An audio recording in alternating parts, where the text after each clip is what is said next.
चलिए आज महाराणा प्रताप के संघर्ष को जरा संक्षेप में समझते हैं। तो बात है 1572 की, जब प्रताप मेवाड़ के शासक बने तो उनके सामने एक बहुत बड़ा फैसला था।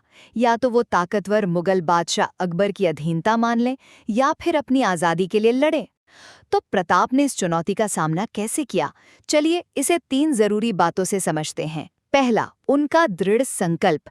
आप देखिए, प्रताप के लिए ये बहुत आसान होता कि वो अकबर की बात मानकर एक आरामदायक जिंदगी जिएं।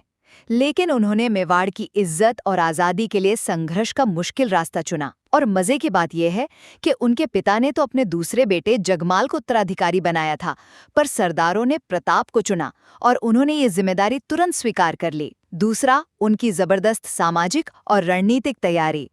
प्रताप ये समझ गए थे कि सिर्फ राजपूत योद्धाओं से काम नहीं चलेगा, तो उन्होंने क्या किया, उन्होंने अपने सामंतों और स्थानीय भील आदिवासियों को एकजुट किया और पहली बार भीलों को अपनी सेना में बड़े पद दिए। ये सिर्फ एक सैन्य चाल नहीं थी, बल्कि समाज के हर तबके को एक साथ लाने की एक कमाल की कोशिश थी। और हाँ, युद्ध की बेहतर तैयारी के लिए उन्होंने अपनी राजधानी भी गोगुंदा से कुंभलगढ़ शिफ्ट कर दी। और तीसरा, कूटनीति की नाकामी। देखिए, अकबर ने लड़ाई से पहले बातचीत की बहुत कोशिश की।